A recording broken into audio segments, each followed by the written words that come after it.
Hi guys, it's Inah and welcome back for another video. So for today's video, we are going to be talking about studying abroad. And the reason why that's our topic is because I just finished my master's degree last November 2019 and I completed my master's degree. I prepared 6 questions for you guys that I think you might be interested with, and let's start. Okay, so I've got my laptop right here with me just to serve as a guide. If I'm looking here, I'm looking on my laptop. Okay, so first question. How did you end up studying abroad?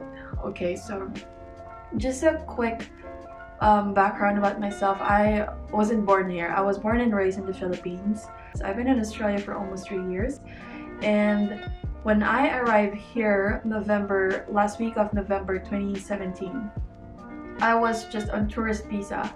I didn't know that I'm gonna be studying. I had no plans, honestly, but things change and I decided not to go back in the Philippines because I have no reason to go back at all. I've got my parents here with me, I've got my family here with me, my cousins, my aunts, my uncles, everyone's here.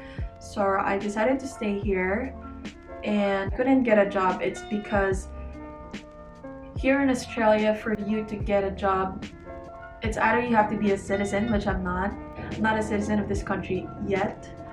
Yeah, you have to have local experience, which is pretty hard because how will you get a local experience if you couldn't even find a job here in Australia? Or you study.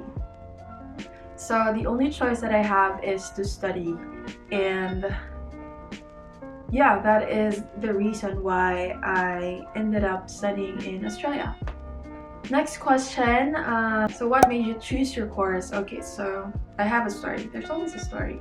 But yeah, so my agency, they gave me an option what courses to take for me to study here in Australia. The courses that they gave me are all bachelor's degree, meaning you have to study for another 4 or 5 years. They gave me courses like information technology, nursing, or engineering. Why those courses? It's because they are the most popular courses here in Australia and easy to find a job when you finish that course. But I don't want to study again. I don't want to study again for another 4 years, 5 years. I mean, it's a great opportunity to stay in Australia for that long, but for me to study another course, I don't want to do that. It's because I don't want to waste my course or my studies back in the Philippines. If you guys don't know, my course was BSBA Human Resources Management. I studied in De La Salle College of St. Benilde. I finished that course for 3 years and I just want to throw that course off. Like, I still want to use that course. I still want to utilize that course. And I decided to go for MBA. It's a win-win situation. Like, my agent agreed to that course. Win-win situation because I get to keep my bachelor's degree and I get to progress further with my educational background or educational studies.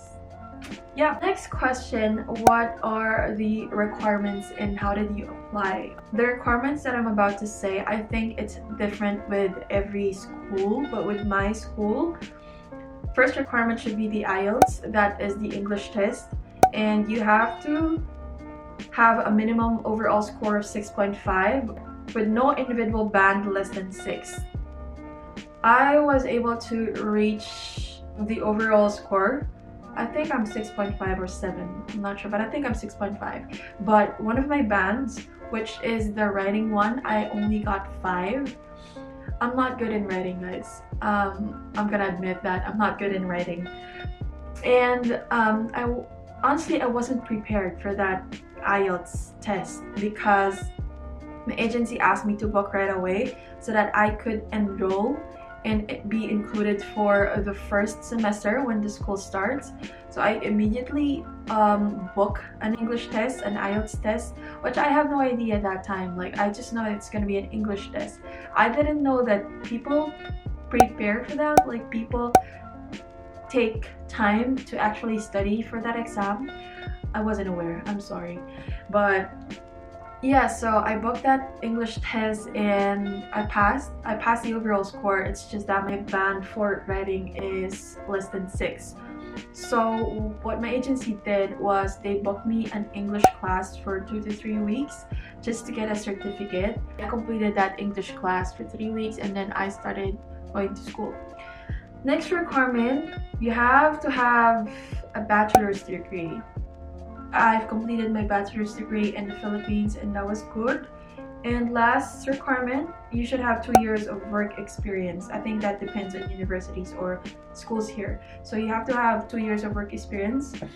I've got 1 year and 9 months of work experience in the Philippines. I work as a recruitment associate. That was my first ever job in the Philippines right after I graduated.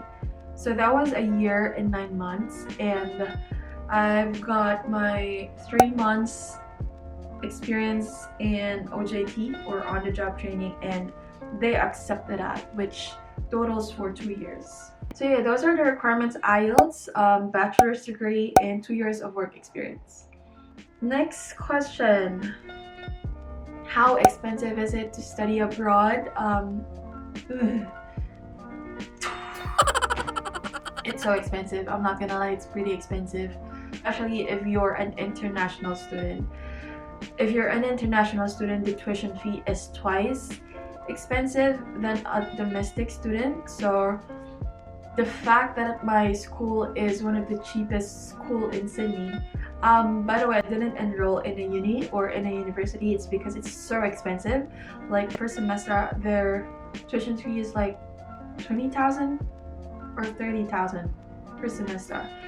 In my school, it's a private institution. A year, I paid 16,800 Australian dollars. So times 2, because I finished that course for 2 years.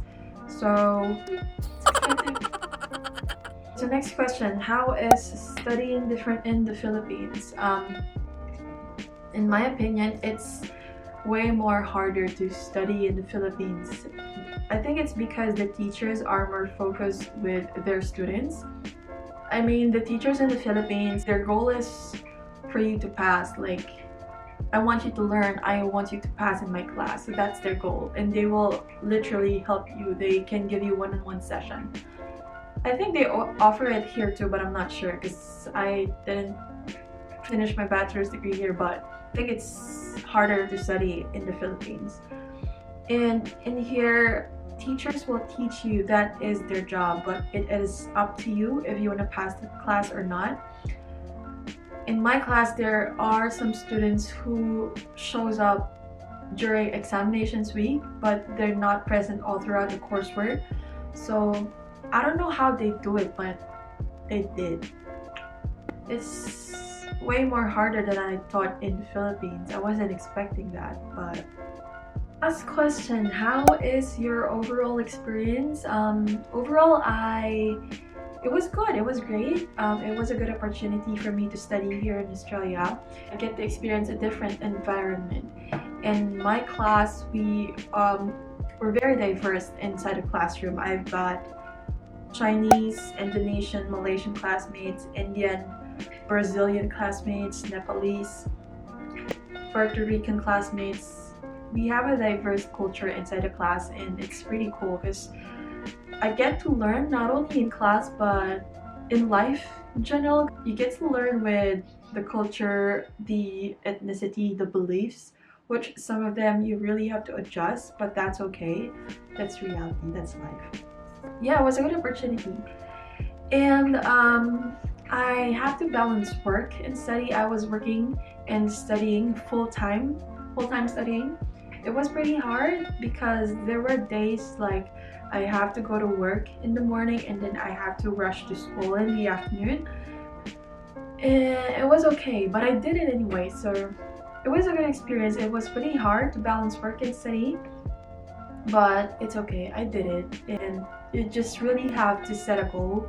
You have to think of motivation, like you just have to be positive with everything.